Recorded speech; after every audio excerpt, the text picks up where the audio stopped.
굉장히 모던한 간결하고 명확한 문체, 명확한 사고방식의 회의적인 태도, 그 회의적인 태도를 검증할 수 있는 능력, 이런 것들을 갖춘 좀 보기 드문 그런 철학자가 아니었나.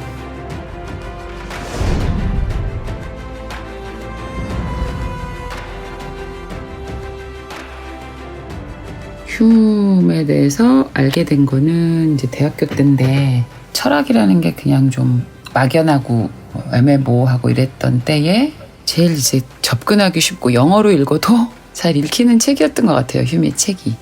휴메 인성론이 18세기에 쓰여진 책이라고는 믿어질 수 없을 만큼 영어 표현도 명료하고 단순한 편이고, 제가 이제 영문학과니까 문학 작품도 이제 그 당시 걸 보잖아요. 근데 철학책이라 그러면 이제 우리의 선입견상 어렵고 난해하고 복잡할 거라고 생각하는데 그런 게 전혀 없는 거예요. 그리고 이제 펼치는 논리 자체도 정말 이렇게 생각해 본 적이 없었다. 그러니까 예컨대 유명한 인과론? 그러니까 원인과 결과라는 건 우리의 생각일 뿐이지 어떤 특정한 원인이 결과라고 불리는 그 뒤에 일어난 사건의 정확한 원인인지 확인할 길이 없다. 한 번도 생각해보지 않았는데 개념이라는 독단에 빠져서 그런 것들을 생각해보지 않았다는 거를 확인시켜주는 거예요. 그러니까 그런 좀 신기한 경험을 했던 거죠. 휴메를 통해서. 그러니까 모든 그런 개념들, 우리가 당연하다고 생각했던 인과, 원인과 결과라든가, 그 다음 우리의 자유의지, 이런 것들이 사실은 다 그동안 우리의 머리에 더 씌워졌던 습관적인 틀의 일부다라는 것들을 하나하나 질문을 통해서 깨우쳐준 그런 경험을 간단하고 명확한 글의 논리를 통해서 보여준, 철학이라는 게 이런 식으로 하는 거구나 라는 과정을 저한테 잘 보여줬던 철학자였기 때문에 매력을 느꼈던 것 같아요.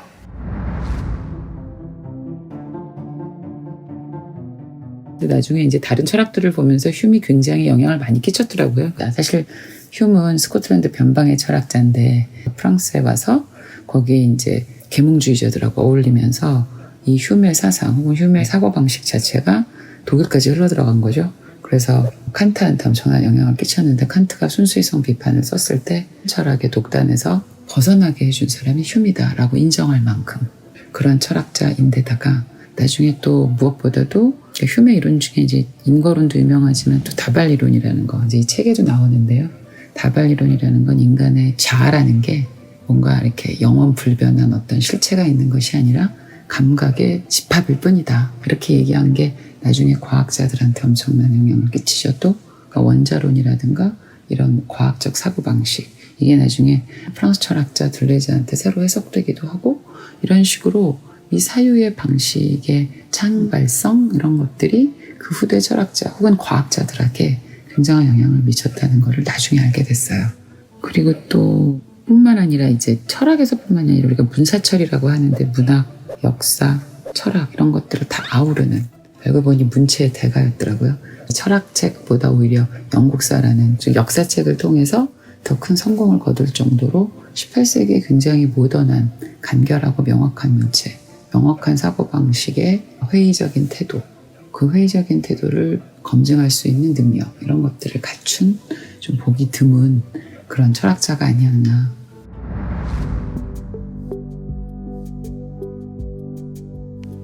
번역하면서 이 휴메에 대한 책에서 와닿은 내용 너무 많습니다. 너무 많은데, 일단은 이게 휴메 사상만 다룬 게 아니라 휴메이 태어났던 스코틀랜드에서 활동했던 프랑스까지 이 여정을 따라가면서 쓰던 책이다 보니까 휴메 태어났던 곳, 태어났던 배경 이런 것들이 많이 나오잖아요.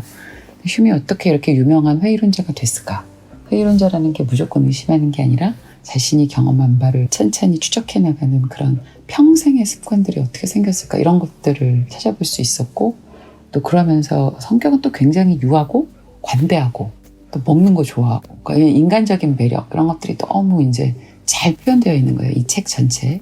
왜냐면 이제 흉 전체, 흉 인간이라는 혹은 철학자면서 인간에 대한 다방면의 얘기들을 다루고 있는 책이다 보니까 이 흉이라는 인간을, 이런 철학을 쓰게끔 흉을 만들어준 여러 요인들을 여러분들 읽어보시면 알겠지만 확인할 수 있거든요. 그러니까 그런 점에서 굉장히 매력이 있었어요. 예를 들어서 이제는 벌써 대학에 13살, 14살에 들어갔다고 하는데 대학에 가서 배울 게 없어서 혼자서 6개월 동안 계획을 짜서 공부를 했다는 얘기가 나와요.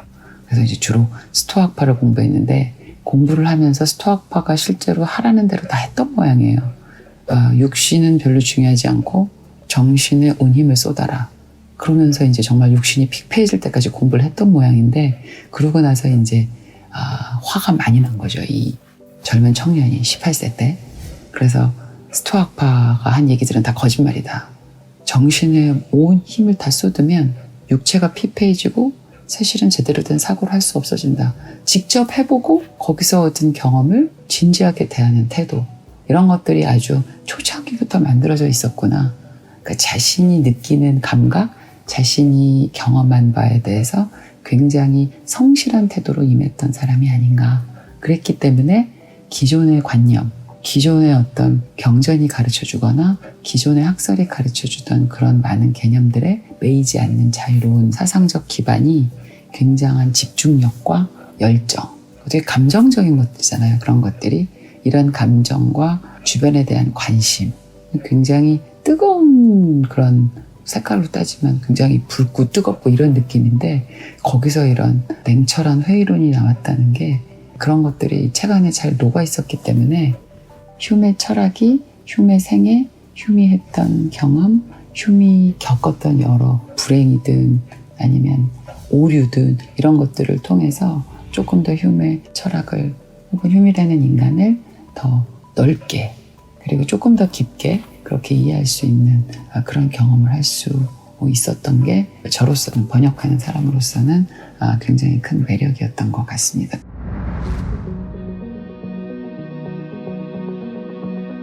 원래 바진이라는 이 영국 철학자가 우리나라에도 번역이 많이 되어 있고 굉장히 철학을 대중화하는데 저도 여러 가지 책을 재밌게 읽었어요. 그러니까 철학을 대중화하고 현대적인 눈높이에서 우리한테 옛날에 살았던 철학자들을 소개하는 데는 일가견이 있는 분 같고 이번 휴메의 경우도 휴미라는 18세기 철학자는 굉장히 오래된 우리로부터 좀 동떨어지게 느껴지는 아무리 계몽주의 철학자라 하더라도 그런 사람이 지금의 독자들한테 어떻게 조금 더 생생하게 이해될 수 있을까 그런 것들을 고민한 흔적이 많이 보이고 그래서 이 책의 방식도 휴메의 사상을 현대화한 나름의 격언으로 그렇게 좀 바꿔서 이렇게 이제 군데군데 배치를 해놓은 형식으로 되어 있습니다. 이 책이 휴메 철학이 가진 의미를 어떻게든 현대 독자들한테 현재화해서 전달하려는 그런 노력을 한다는 점. 실제로 그 노력의 효과가 꽤 즐겁게 저희한테 이해가 잘 되는 방식으로 나타난다는 거. 이런 것들이 참 재밌었던 점이고 또 하나는 휴메에 대해서 그러니까 휴미 엄밀한 경험주의의 회의론자의 철학의 유명한 인물이고 중대한 인물이긴 하지만 이 사람이 살았던 시대에서 가질 수밖에 없었던 한계 이런 것들을 균형 잡힌 시각으로 그건 아마 바지니가 현대에도 여러 철학들을 정리하고 현대화를 노력하는 와중에 지금의 여러 우리가 갖고 있는 현대 문제들을 깊게 생각하기 때문일 것 같은데 그러니까 휴메를 신격화한다거나 휴메 철학을 너무 무상화한다거나 이런 위험에 빠지지 않고 그 시대의 배경에서 그 다음에 휴메 가진 한계 이런 것들까지 다 짚어내는 여러 가지 균형을 보여준다는 점 그런 것들이 이제 바지니가 이 책을 구성하고 책을 쓰면서 보여주었던 바지니만의 어떤 능력이고 그리고 이제 한국 독자들한테도 휴메라는 인물, 휴메라는 철학자의 철학 이런 것들을 전달하는데 효과적인 수단을 잘 썼던 게 아닌가 이렇게 생각을 하게 됩니다.